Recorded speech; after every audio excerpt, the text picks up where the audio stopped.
Let me start this. All right. Hello, everyone. This is a new episode of Conversations with Rob. Please like and subscribe to our podcast.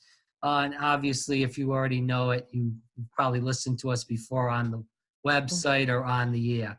I have a special guest here, and we've been hearing about, I should say, in the news with the election coming up about union leadership. We've seen the fight for 15. A lot of workers' rights stuff is coming up on the air right now as far as with the election season. So we have a union leader here from the Orlando area, Aura Inman. She is a union leader. She's for Disney and the theme park workers. So Aura, thanks so much for coming on and sharing workers' rights with us. Oh, absolutely. Any amount of time I'm allotted to help get the word out and the facts out, I will take it. That's what we do. Well, thank you for doing that. So first of all, if you can tell the viewers a little bit about yourself and why you wanted to join the union and how you've been fighting for workers' rights. Well, I've always been a part of the union since I've started working with the company. The company I work for is Disney, and we are a right to work state, but we ended up being able to unionize our workers. Basically, union leadership is incredibly important because you find a way to internalize and organize your employees or your coworkers. From the organization, you start realizing workers' rights, what not only with legal rights, but also what workers deserve, whether it's in pay, whether it's speaking with managers from disciplinary things that have been issued that were not just. There's basically, you're there to make sure that all of their rights are protected and due process is initiated correctly by the contract that has been negotiated throughout the decades. You basically take that torch, lift it back up, and keep running with it.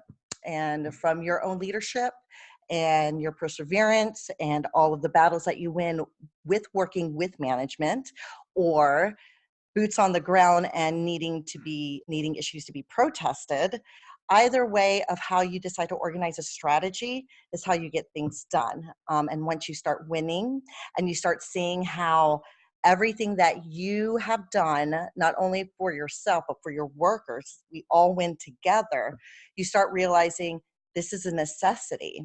It's not about asking for more than what you are deserving. You deserve a standard. If you want to fight for more, great. That's awesome. But that's basically what it is.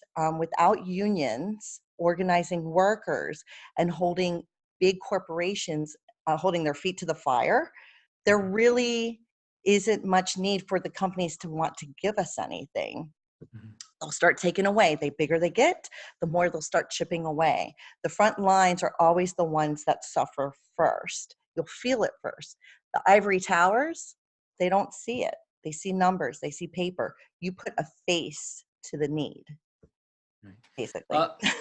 So we're going to definitely get into the nitty gritty of that conversation as the interview goes on. But I do want to get into, why did you want to become a union leader in general? I mean, I know as a person that's worked at Disney previously, when you can join the union, just be a regular union dues person. But what made you want to get higher up into the union and really help out people that are regular cast members, really, with their problems, and fighting for the fight for 15 as we got into, and we'll get into more as the interview goes on. Because you see it. You see how the company's decisions affect people. And you see firsthand how it affects them, their morale, their family, their bank accounts. You see it, and they talk to you, and you become a person that they trust and that they can share their stories with. And you start seeing that it's not just one person's stories, it's another's and another's, and then a group. And then you start understanding that the need is great, and the will of wanting to be that person to help everyone together, because not everybody is as strong-willed as some other people. We have different personalities. I just happen to be the person that I can't take no for an answer. If there is a reason and a will and a way to do it, then by we're going to do it, especially if it's something deserving, it's something that's a living wage. 15 an hour is a living wage. We're not asking to go on cruises every month with, this is something to not have to choose between your grocery bill and your electricity bill, whether I can't get a car because I can't afford car insurance. It's to meet the bare minimums. And with the housing crisis going on in Orlando, especially, and that's where my front lines are, you can't help but not be able to recognize it. You can't sweep it underneath the rug anymore. Like I said in the article, it shouldn't take an hour to get to work every day, because the only places these people can afford are 45 minutes, an hour away to Orlando. And that's very hard for me to understand.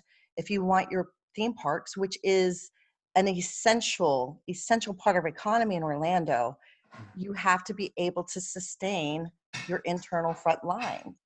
It doesn't make sense to me how you're going to remove a living opportunity for your own employees, but they don't have a place to live, or they can't get to work, or so many things branch out from that one basic need. Right. So for the listeners that are listening from the Orlando area, surrounding areas, Orlando Central actually did a great piece. It was like a 3 or 4 day piece about theme park workers. I Yeah. don't know if you saw that.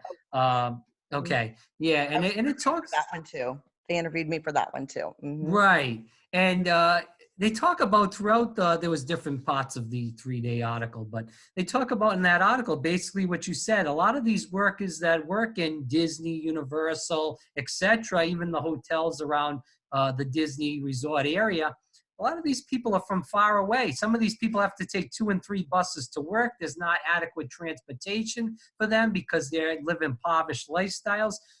That goes into the fight for 15, public transportation, etc.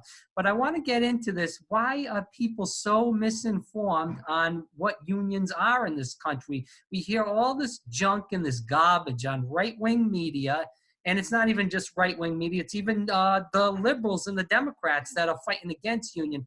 Luckily, we do have some people running for president now with Bernie Sanders, who fought with Disney workers, and Elizabeth Warren fighting for unions people. But a lot of these people are, pushing that same right-wing propaganda that unions are bad. They're stealing from you. You have to pay them. They're lowering the wage instead of what they're really doing is fighting for higher wages.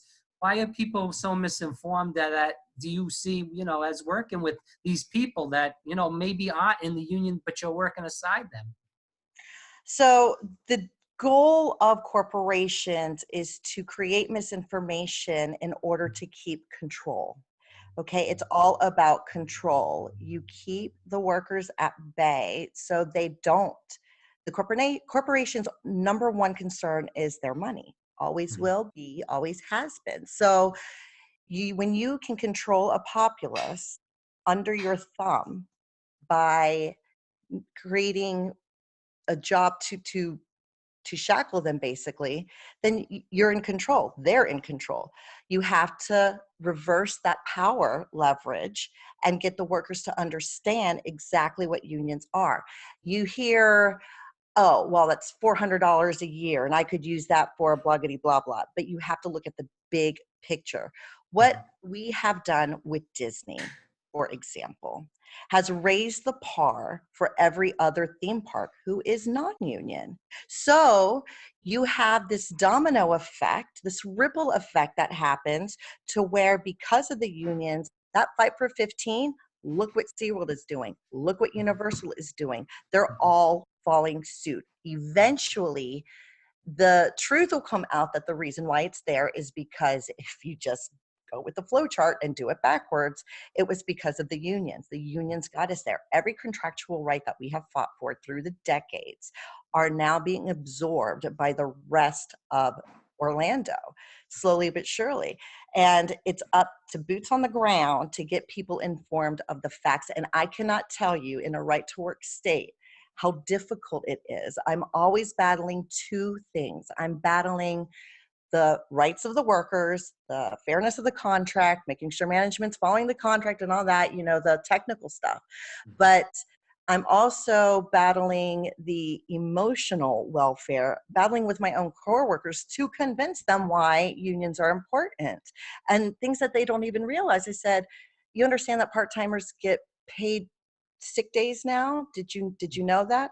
Oh, we do? Yeah, because I stayed till 3 in the morning on a negotiating table, making sure that we could afford to do that, and the company bent. There are things that holiday pay, pension, pension. Nobody gets that anymore, and that's the first thing on the table. That is the first thing on the table to go. Every single negotiation, every contract negotiation I've been to, that's the first thing on the table is we're taking away the pension, and we fight and we fight and we fight, and then we go in and inform the cast members, and they're like, "Oh yeah, we get pension." I'm like, "Oh my goodness, it's not you just got it." Right. We fought for it. And that is where you have to really get them to connect with you. And a lot of that is having them trust you. When you have that genuine trust, and not only as a leader, but as a person, and you follow through and you respond back to them and you answer all of their questions, you start gaining in trust, and then you create awareness. And from that awareness, then they start understanding. You create an excitement from truth, and that is where the honey, the sweet spot is. It's constant talking, Rob. It's constant talking and constant making sure that the facts are correct and that people are not misinformed. And it's an everyday struggle. The minute you sit down, another question pops up and you're like, okay, here we go again. But most of it is because it's a right to work state, and that is where the complications are. We have to convince our workers that unions are there to create strength and momentum, not to take away your money for membership. The money for membership is important. It creates a basis of funds so we can continue to operate, just like a gym. you know Right. they have to keep their gym up. You pay $30 a month. I'm not saying that's our dues, but you pay $30 a month for the gym, you're going to use it, and they can maintain their equipment and maintain their staff, and that's what it's there for. And also the transparency. Unions have to be transparent with their funds.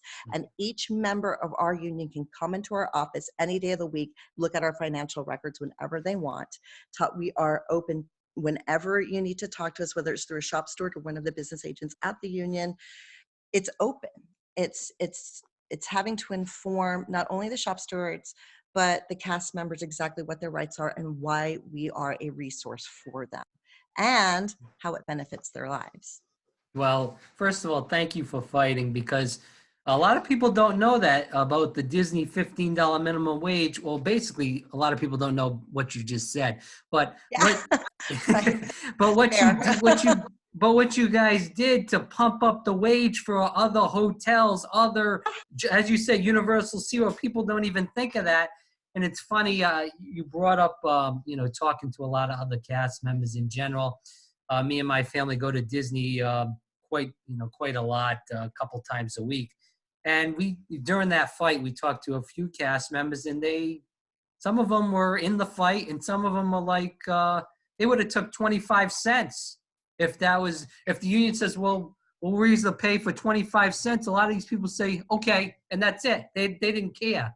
And It's sad that people think that $15 an hour is like you're making $100,000 a year. $15,000 an hour. I mean, $15 an hour is like, a little over 30 some odd grand. I mean, that's still nothing.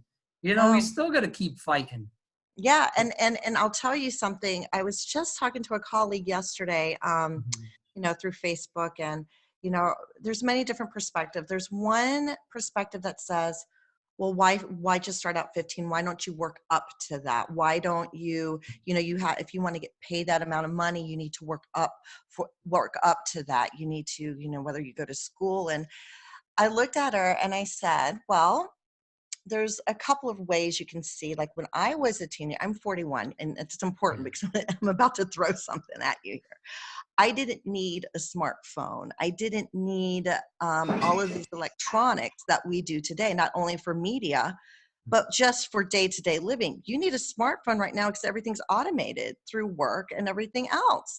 I didn't have to worry about having a smartphone 15 years ago.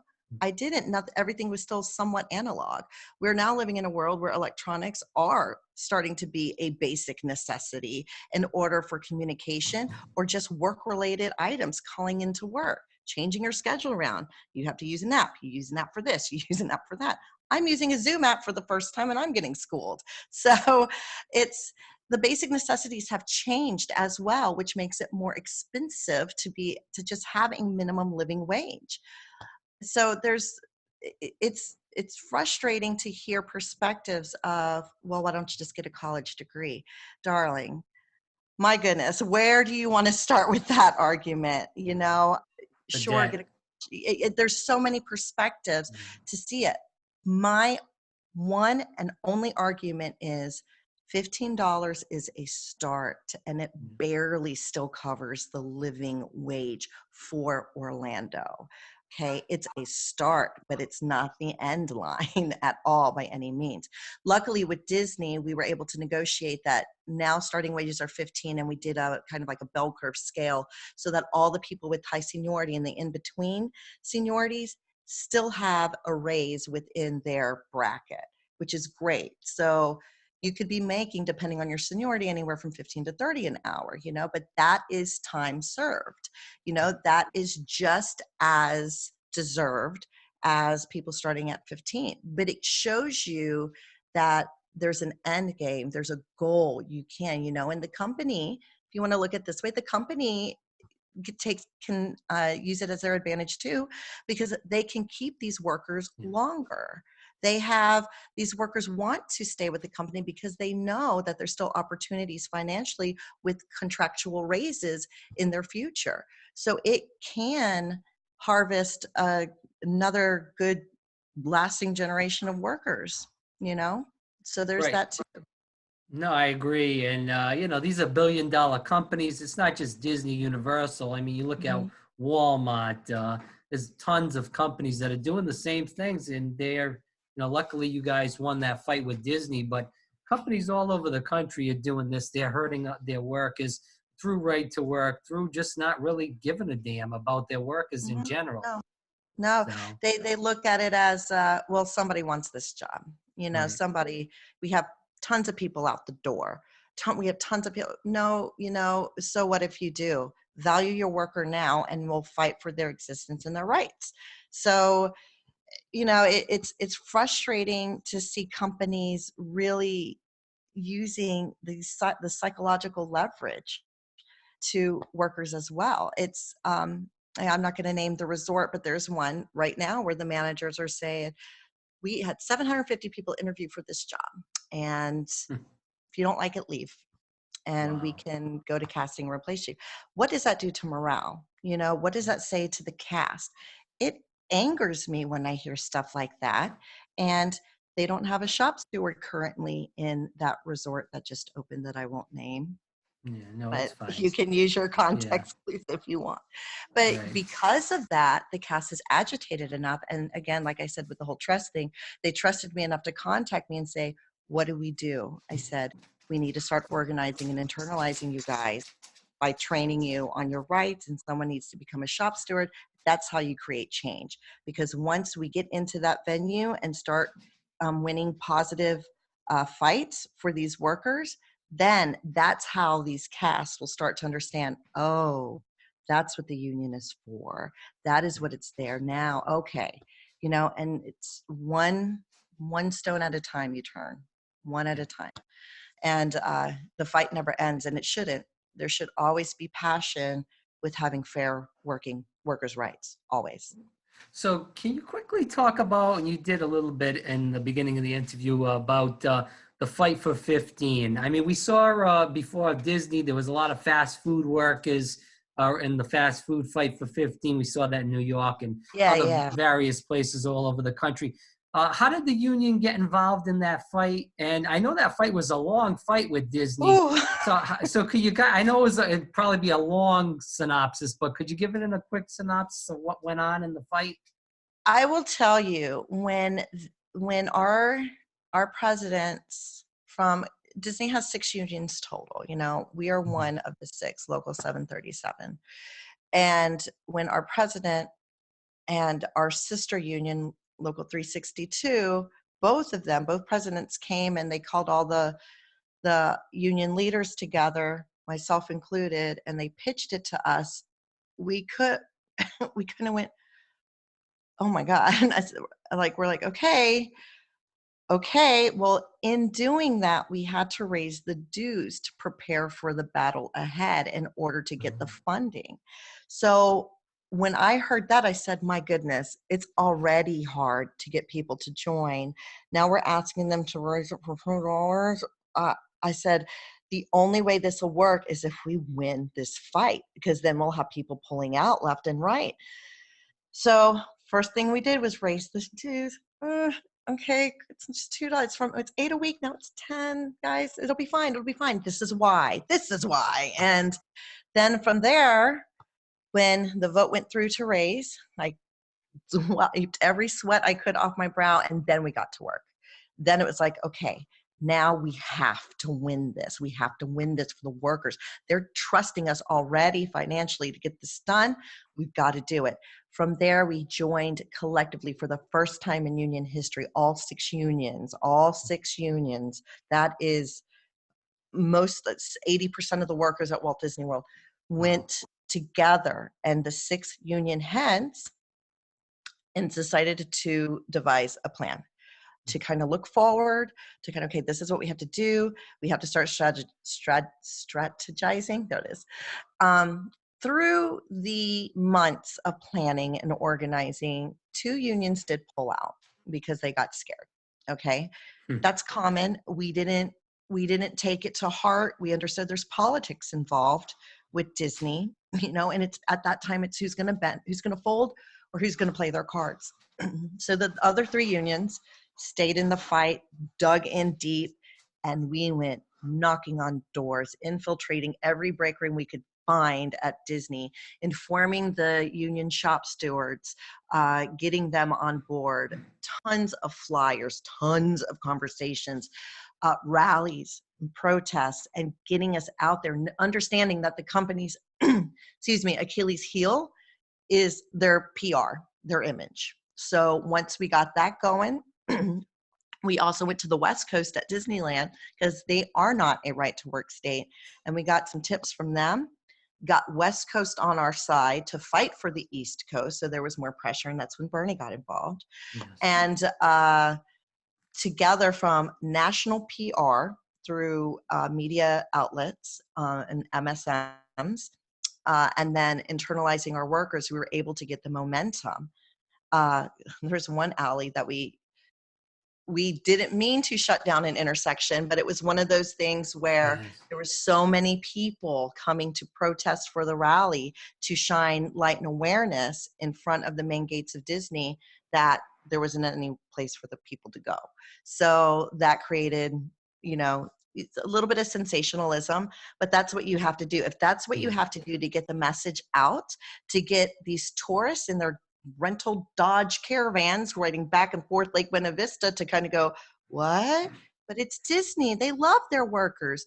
Well, sometimes they don't, sometimes they don't, and it's just creating a consistency between your leadership as a union leader, and then following through with the fights that you win. And this was a huge, huge fight. Nobody thought we could do it. Nobody, and I would be lying to you if I had my doubts through it all. There was moments where I was like, oh my God, okay, so I feel a couple of slips here, guys. What are we going to do? Just dig in, put your shoulder into it, and just burrow through. And that's what we did. And I remember the announcement when the votes came in. I just started bawling my eyes out, just because it was almost 2 years of fighting and organizing and strategizing and conversations and never giving up. And when those votes came, those tears were of happiness, just exhaustion, sheer joy, all of it all wrapped up together. And then we sat and we watched the numbers. And I remember going to work the next day after the vote, and all I got from my cast were hugs and hugs and hugs. And thank you. This is going to change my life, and all your hard work. And, I've been waiting 2 years for that, and it happened. And it's the best gift I could ever give anybody, but it wasn't just me or the union, it was them. People have to understand the union isn't just a group that rents a room on the end of a road somewhere. The union is them. It's the workers. It's your resources. It's everybody. You don't have to be a shop steward to inform CAST on what union does. Yeah. So let me ask you two questions. First of all, we talked about the union dues went up $2, which is a lot for a lot of the people that work at Disney that are not very well off. Did you see when you went into that meeting and you said, "Hey, this is going to go up $2"? Was there a lot of resistance to that? And secondly, when Bernie went over there, did you think that was that a huge deal? I know in California that was a big deal. They had big rallies, Big. yeah, with Bernie over there. And with that happening, didn't California's wage go up also in this fight? They did, yeah. Yes. They want it too over there. It's different. I was able to go to the West Coast on a union trip for me to understand how the unions work over there. It's very different from a right to work state and one that's not. So when I went to California, I felt like the workers were more galvanized than they are on the East Coast. They're more understanding of their rights. They're more foot forward. They're more willing and wanting and understanding, and there wasn't a lot of having to explain why I was there. East Coast is completely different. Yeah. But when I went over there, Bernie had come to a rally, and all the unions from California were there for the workers. And this was right before they won, I believe. Yes. And Bernie came into the auditorium, and I geeked out a little bit. And then I started understanding that politics on a national level is very important to unions. Before, we weren't really using politics, meaning like politicians, mayors, all of that. We were just trying to go, okay, we need to fight for our rights. But then we started understanding, well, the politicians have leverage and they understand workers. They need them for some of their platforms if that's what they want to focus on. Once we started understanding that, we're like, we really need to start weaving ourselves in with our politicians, understanding who they are, what their desired focus is as for their platform, and see how we can work with them in order to capitalize the best possible outcome for workers' rights. Bernie was one of those people. And he was, once we found a big support with him, then we started understanding, my goodness, it just like opened up like a faucet. Once he came on board, I was like, so that's how you do it. Oh, okay. And then it's the follow through. The politicians have to follow through, and Bernie has done that. Yes. So if saying it and using us, or us using them, however you want to look at it, that's all fine and dandy. But if the results aren't there, then both sides are going to hurt badly. As you, sorry to interrupt you, No, you're what fine. it was basically what you said. Bernie's got a movement right now. It's us, not me. So it's not about him. It's about the movement. Like you said, what happened with the Disney work is he's fighting for 2 years, and that's what Bernie's trying to bring to the country. So hopefully, in my opinion, he will. But I do want to get into the Trump tax scam, which Disney was a part of. Disney got huge tax breaks, and they said a lot of that money, not just Disney, but Universal, Comcast, Walmart, all these big companies were going to put the money bring it back to the workers as far as wages, bonuses, all this BS. And I wanted to know what you what you saw about that. Did you see right through that? Rob, let me tell you a story. Okay, the tax breaks, cuts, whatever. When it happened, okay, and Universal was the first one, $1,000 bonus, okay, and I just went, oh my God, this is hush money. This is hush money. They are This is how you control the workers. Watch what, and I called it. I said, Disney's not going to give us a bonus unless we fight for it, unless we put pressure. Watch. And then Universal's going to capitalize on that and say, see, we treat our workers good. Disney has a union and they have to fight for it. We are just giving out some money for you guys. See how good of a company we are? You don't need a union.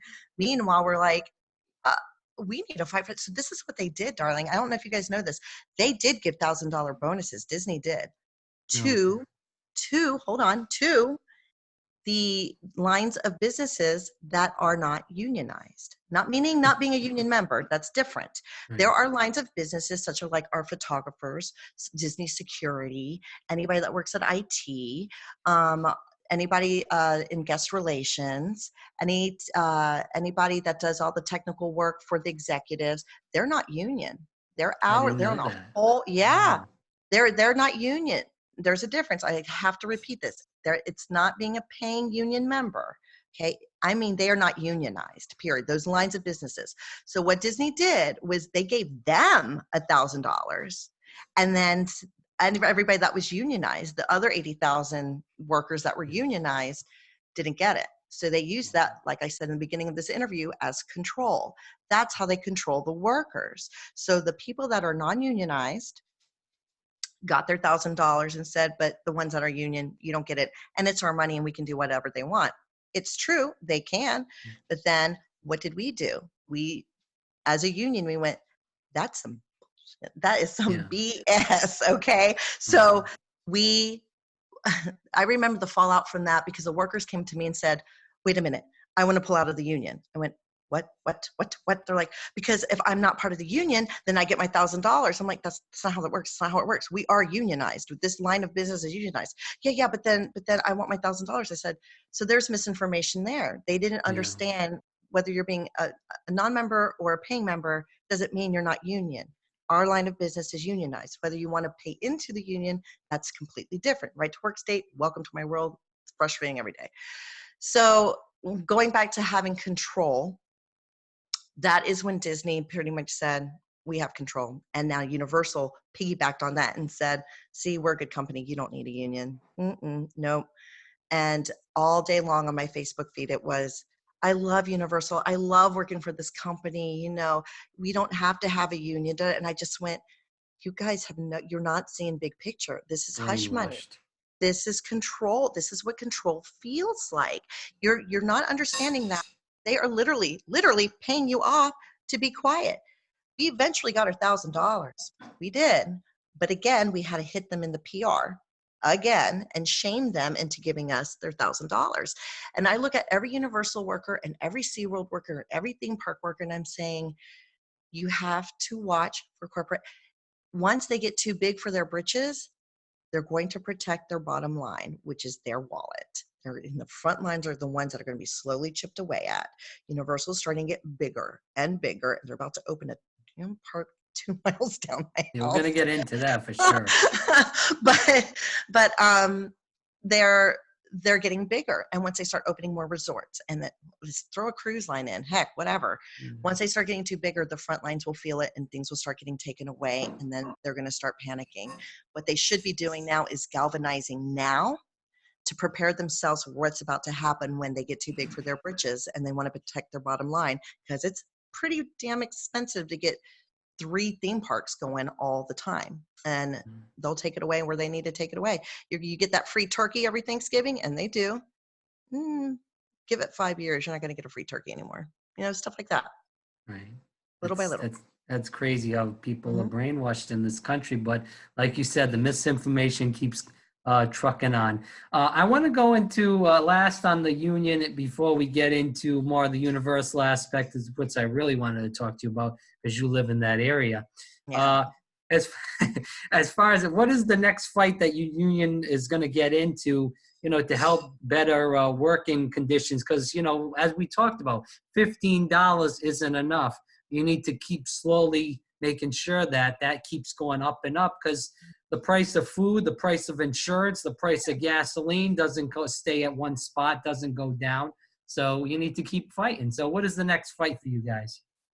Um, I'm thinking it's going to be somewhere along the lines of protecting hours, full-time hours, um, either raising them or going after insurance, getting to be a little bit more ridiculous. Like it's even though we have great insurance, I'm paying 163 a week for myself, my husband, and my child a week. Wow.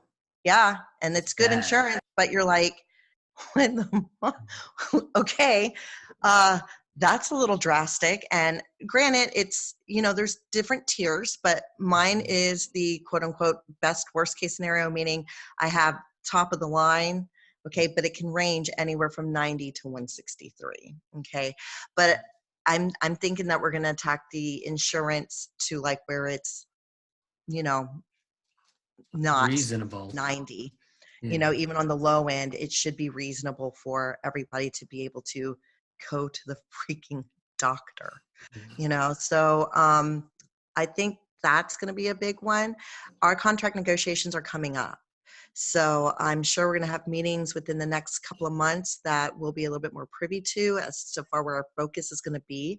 But protecting hours and getting that insurance down to something that's a little bit more reasonable, if not free, would be something that we're going to focus on. Again, I didn't think we could do the $15 an hour, just because of the way we're the right to work thing, but we were able to do it. So that shut me up real quick. And why not? Why not get free insurance? Why not? We know how to do it. Right. Well, let me ask you this quickly. I hear a lot from part-timers that work at Disney that they really get screwed as far as hours when it's, and I don't know, and you can tell me if they are unionized or they can be They unionized. are union. They're union, and the unionization comes from lines of business. So servers are unionized, custodial is unionized. So you think about that way. The part timers, there's a big picture outlook that you have to look at. The Mhm. company likes to pit full timers and part timers against each other. Full timers are protected more with hours. Part timers are not guaranteed hours. They're part timers. Now, the way the company manipulates this is for every full-time position that's open, they'll put 2 part-timers in that. So what does that create? That creates less hours, right? And the company doesn't have to pay benefits now.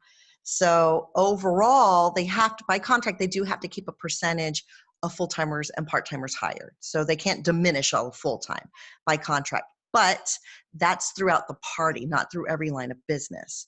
So let's take me, the servers, right? The servers, the full-time positions as a server is very, very coveted and it's very hard to get. Right. So when a full-timer moves around, let's say to another restaurant, there's a vacant space for that full-timer to be filled. They'll fill it with 2 more part-timers because they know everybody and their dog wants to be a server at Disney. So why get another full-time in there? Cheaper for the company, they get more work labor, and they don't have to guarantee part-timers any hours. They Let can me just use ask you them as this squad. question.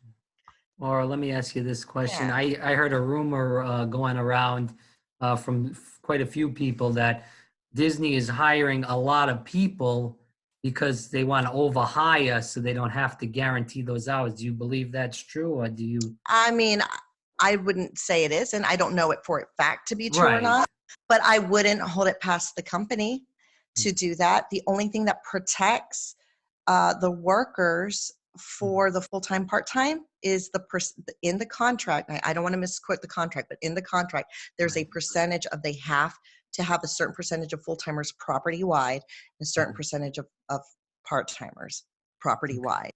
It's how they manipulate the lines of businesses on where they put the full-timers. For example, they'll probably give that high percentage global full-time positions to, let's say, the dishwashers, because it's not a coveted position per se. So you use the benefits as the bait to get them to want to be a dishwasher. Now you have full-time hours, you have the full-time benefits, you have everything that comes with full-time. If you look at servers, a very highly sought after position, they're going to fill those more with part-timers because all the full-time positions are going to want to go to the company's going to want to bring them to the dishwashers. So do I believe, going back to your question, that the company would do that? sure, if the line of business that they want to manipulate more has the openings to do so, Yeah, and more, that goes under company controlling the mindset of the workers. more of these So people are people like, people that are attractions I'm talking to, merchandise, stuff like that. So mhm. I can see that. It can be, and attractions, and again, attractions, depending on the line of business, depends on which union they belong to. So we all go by the same book, literally the contract, but we also organize differently. We'll work together with our sister unions if it's for a common big goal, like the Yeah. fight for 15 or free insurance or whatever we decide to do. So and the cast members that are questioning things, like I said, they are the union too. They need to go to their leadership at the union and go, just knock on the door and say, hey, I've been hearing this. What's up? What can we do? How can I get involved? So the union isn't just this red phone that you pick up and go, hey, come help me. It's it's something that you have to be involved in. Involved, yeah. You have to have your own boots in the ground and understand, educate your own self, and see how you can apply it at your workspace. The union is there as a beautiful resource, Yeah. but you yourself can apply it too. You are the union. We talked about Bernie. We talked with the election coming up. Has the union endorsed anyone for president? And what is their opinion as far as candidates running their platform for workers? So we endorsed Bernie the last time, our last election, 16, 2016. Right. I have not actually have a meeting on Monday. Maybe that's where I'll get the information. But next Monday. But that's all I can tell you is we did endorse Bernie in 2016. I have not heard of who we are endorsing as of right now, but I don't see why it would change. Yeah, It wouldn't make sense. He's the one that catapulted the fight for 15. I don't see why we wouldn't. I can officially say that. I'm just going by from, Of course, yeah. what we did before. And what was your other question? Workers, something? Oh, just the platform for workers. I mean, we know what Trump thinks about unions and workers. That's not going to help out anybody. That's a working I'm person's sorry. I cause. dry heave every time I hear dry. Like flames shoot through my throat. I can't. My palms get sweaty. So. But you kind of said with Bernie, so I guess that kind of yeah. So it's answers it's that. the media machine of misinformation that it's just so frustrating with how Trump is manipulating what unions are. Just like we're already fighting every day, just trying to educate people. This obviously doesn't help, but it just it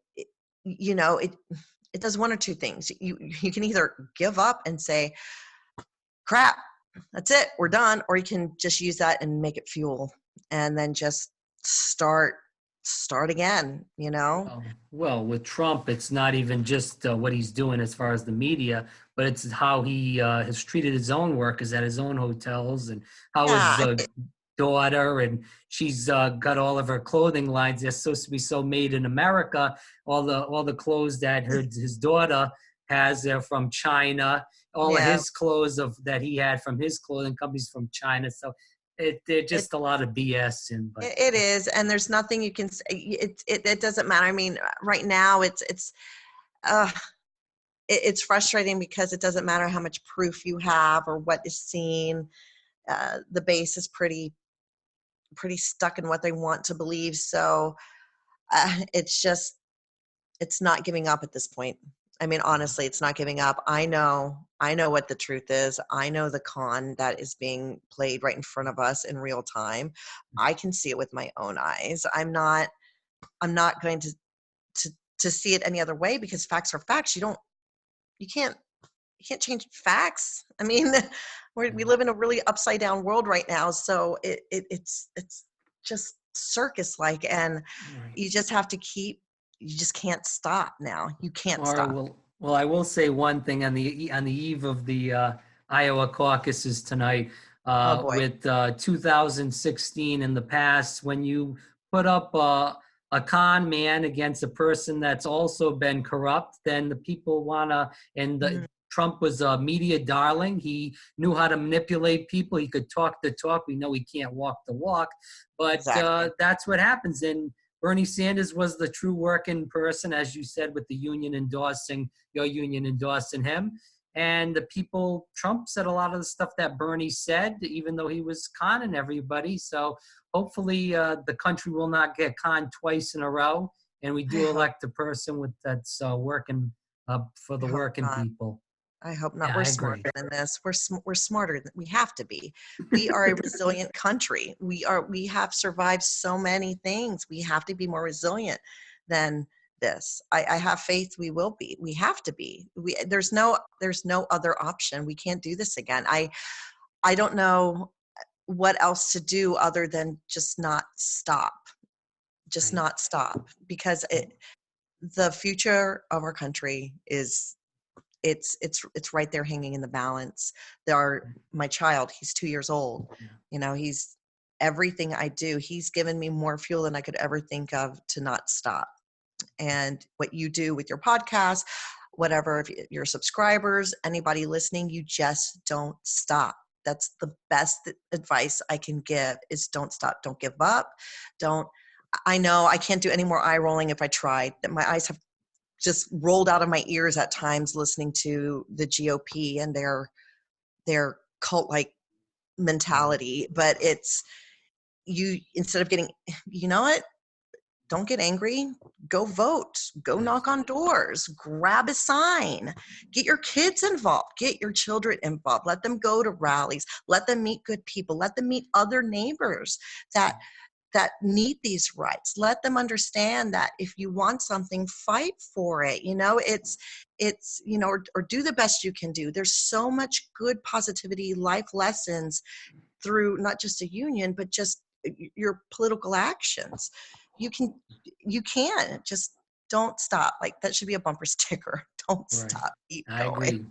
Well, thank you for fighting. And lastly, on that topic, before we get into the universal topic, uh, I've been following this election very closely as a supporter of Senator Sanders, and I was watching one of his rally, a Super Bowl party, and one of the guys that I follow on the internet, he was interviewing quite a few people, and the working movement is all over. There was people in Iowa from all over the country, people that were international, that were Americans living all overseas in Iowa, trying to get Senator Sanders and other working people that are running for office this year elected. So we are seeing really a grass movement, just like you saw as far as in the $15. So I do believe it's there, and I do believe the movement is here, and it's time that we take the reins from the billionaires and the millionaires, Oh my and God. hopefully, Mhm. yeah, and it's time. So, but I want to get into Universal, so let's talk about that in the last three Okay. questions. Okay. We saw the Epic Universe, as you know, with being living near that area Yes. firsthand. There was a 4-3 vote by the Orange County Commission to give Universal all this taxpayer money, 125 million to build a road. The thing that gets me is Universal's $1 billion company, just as Disney is. They can pay for their own road. We're giving them taxpayer money Mhm. so they can use for their road. And not even just that, they get tons of tax cuts on the side as it is, as Yeah. being that kind of company. Uh, as you said earlier on the interview, we need this taxpayer money from Orange County to build Mhm. affordable housing, to Mhm. correct this homelessness problem in Orlando and the surrounding Mhm. Orange County areas. Public works projects as fixing our own roads and bridges, and Mhm. helping create good paying jobs for normal people. I mean, this is just disgraceful. What is your opinion as a person that's in the thick of things right now? It is okay. Well, first, a couple of things. When the vote came down, I was there the whole day. The whole day. Oh, The media wow. was there. Everybody. The whole day, from 8 in the morning. We did not leave until almost 1 in the morning. They put the Jeez. yeah. They put the universal vote at the very end of the docket, and they did that on purpose. Okay, to see it was more of a test of endurance. Universal hired. I'm not joking. They hired professional sitters. They got paid for people to sit in chairs with Universal shirts on, Universal logos on, so we wouldn't have any space to sit. So Wow. yeah, so it was little tricks like that. So I went, this is some shady manipulation already. So we weren't able to sit in the room. So there was that. The vote was 3-3 with the mayor being, Demings being the tiebreaker. Yeah.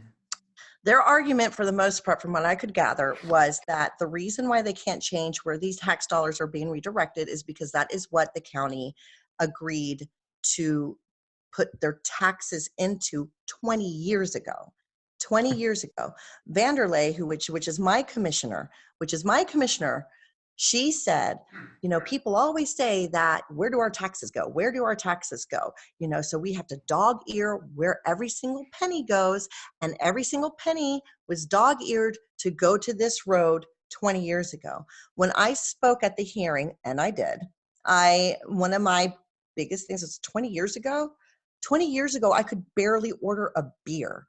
You know, where were you 20 years ago? Did you know if you were going to be a big CEO? Did you know you were going to have a kid? Did you know if you were going to go to college 20 years ago? But all the people you claim you talked to in Williamsburg, with all due respect, they're dead.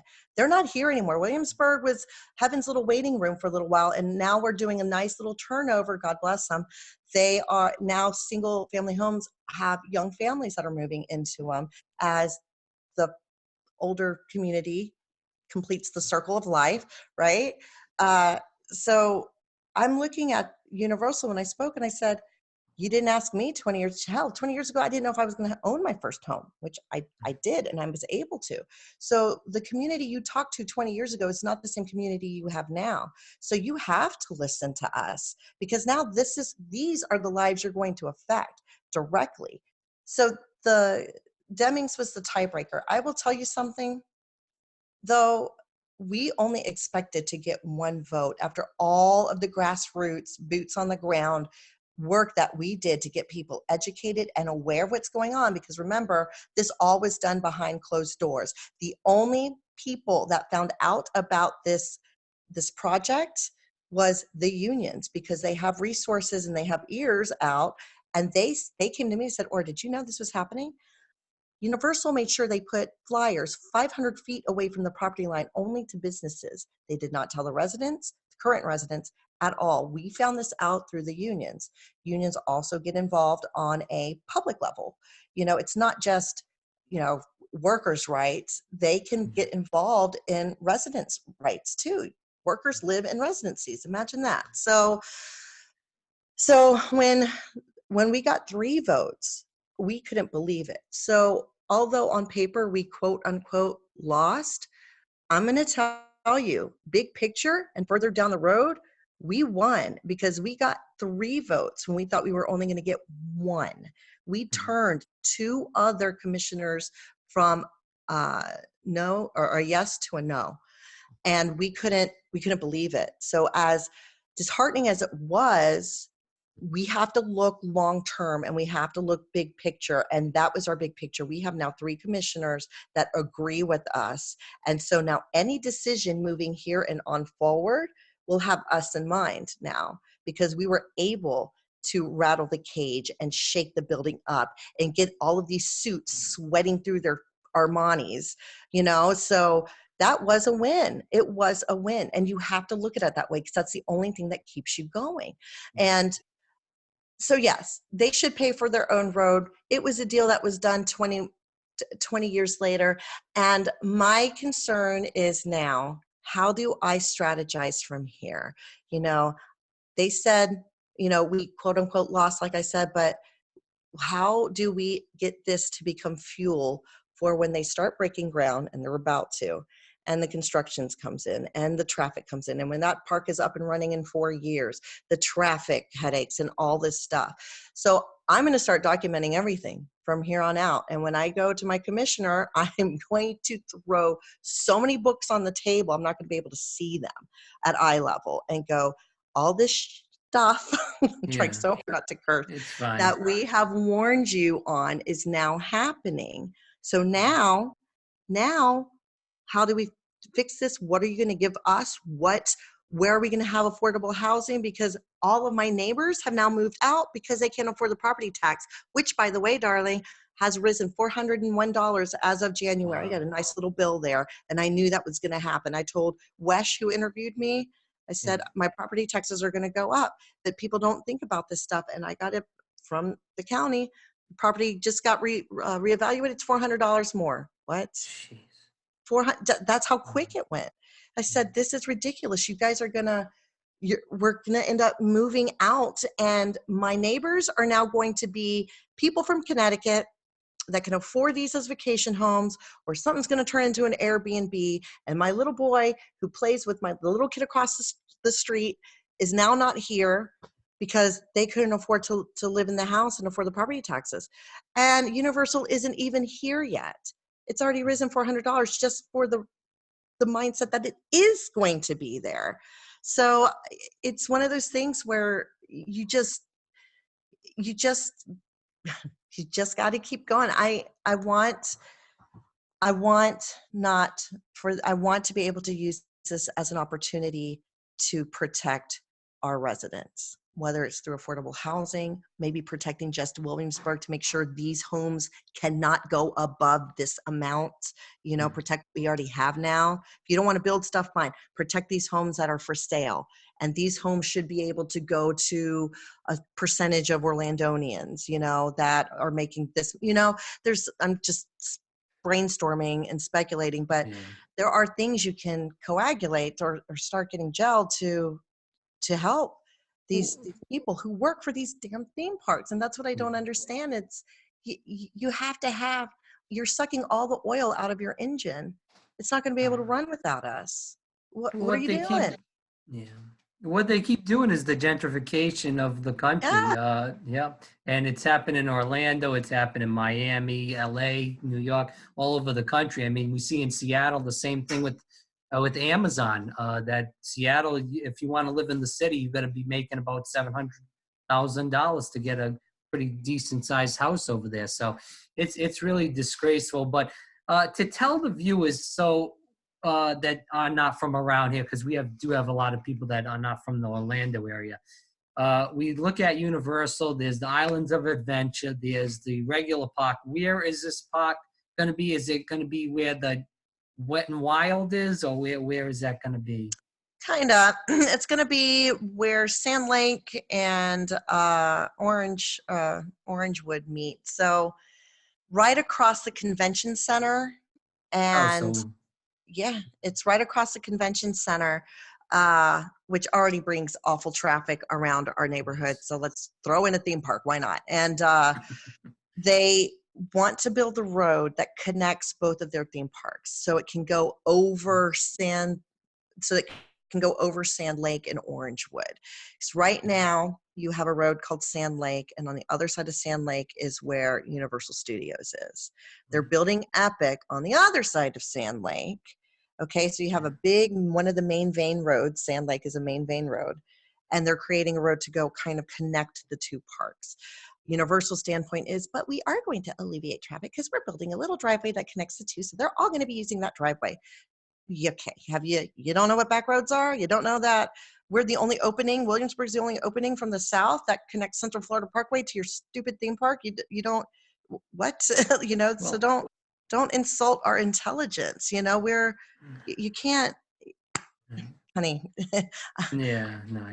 Don't insult our intelligence. So that's what their plan is to do that. But the impact that it's going to create, the residual ripple that it's going to create to the residents that live right around this damn lot, it's going to be felt.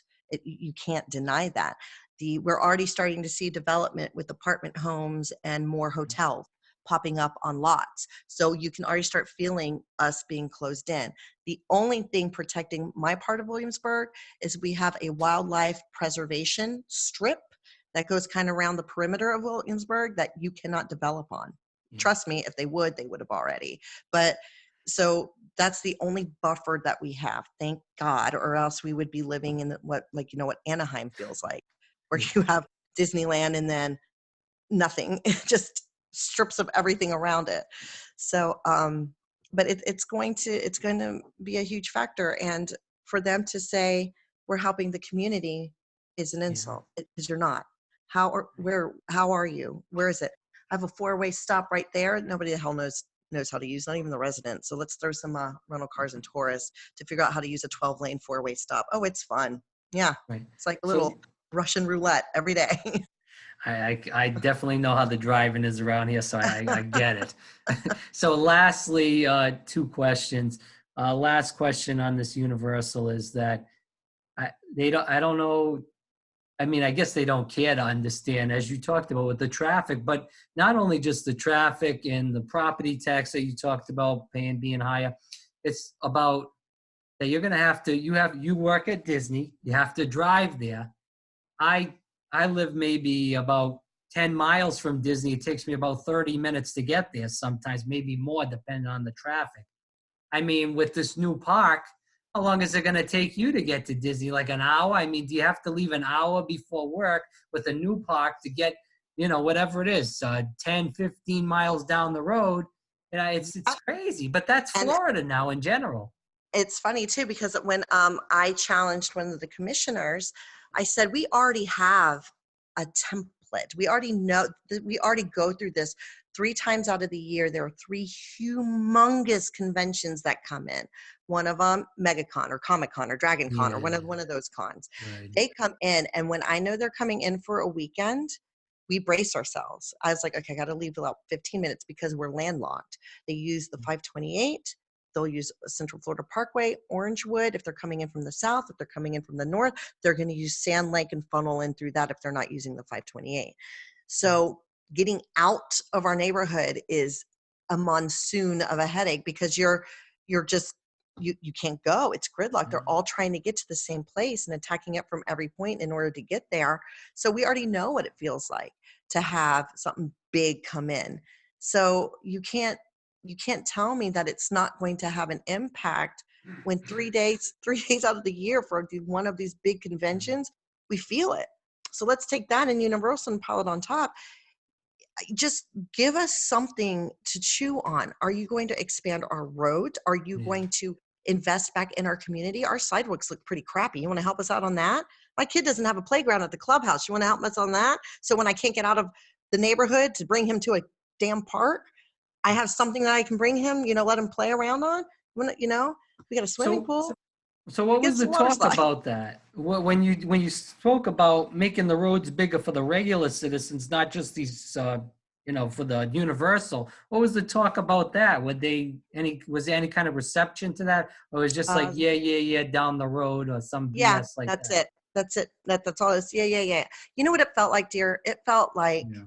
honey, just go in the corner, just go and let the adults talk. You'll get your juice box when you get it. If you're a good girl, you might get a coloring book. Just go over there and let us talk, okay? And we'll let you know what we decide. That's how it felt the entire time I was involved.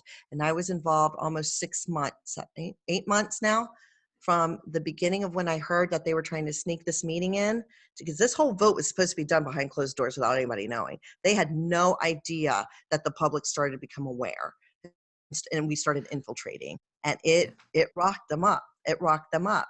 Universal also took the conspiracy theory of that we were using this opportunity to exploit the fact that we wanted to unionize Universal, and see if you get a union. And all Universal was saying, they're just doing this because they want to take your money. They want to take your money. They're trying to unionize you so they can take your money. That is how they interpret it to their workers. So a lot of Universal workers looked at the residents going, what, they're trying to help you. They're really trying to help you. So I don't know why and I'm going, this is not what's happening. This is not what's happening. So it's the misinformation campaign. I mean, we got a president that's brilliant at it. All these execs, Yeah. kidding me? They're lapdogs. They want Trump in there because they're making a ton of money right now. Yeah. So a union is not going to do anything except, again, control and power. They want to control the populace, and that's how they do it. And it works. They have somebody in the White House that is showing them the Yeah. 101s on how to manipulate the populace. there it Right. is, front and center. Well, So I'll that's the leave you universal. with this. I worked a job before, and I went in there, and the first thing they did in the orientation was show me a video about how not to unionize. I'll Oh just yeah, say that. yes, that says it and all when right there. and when the That says person it all.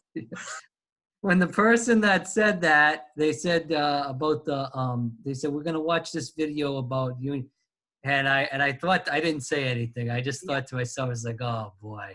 I was That didn't last too long, but I said, No. geez, this is crazy.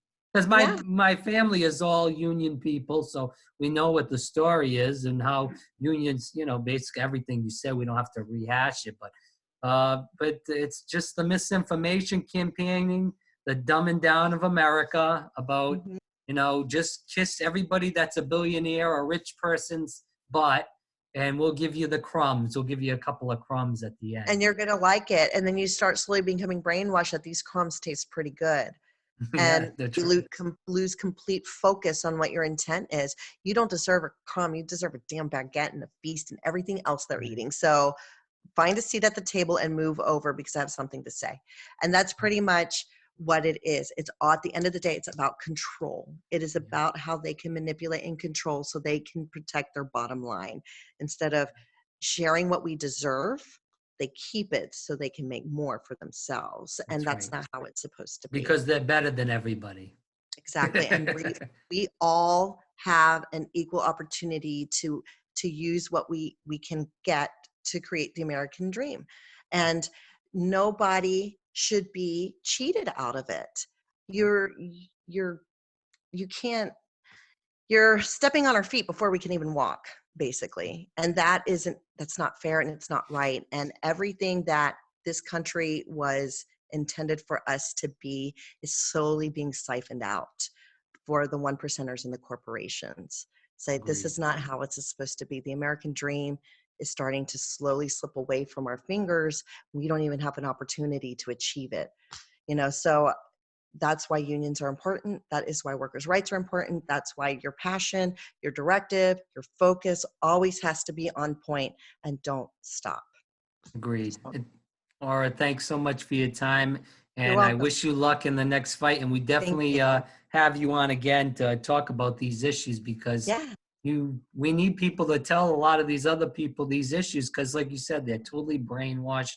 They just are listening to the corporate media and the corporations that hire them, and there are a lot of these people are afraid to lose their jobs because they don't have a union to help them negotiate wages, negotiate insurance, as you talked about, and other things that go along with helping, support their jobs and make Yep. them be more prosperous. So, but Exactly. thanks so much for your time, and we will definitely talk again. You're welcome anytime. I appreciate it. You guys go vote. No matter what, go vote. That's my last message I have to say to everybody, okay? All right. Thanks so much. We'll definitely talk again. Thank you Bye so much, now. hon. Bye. Have a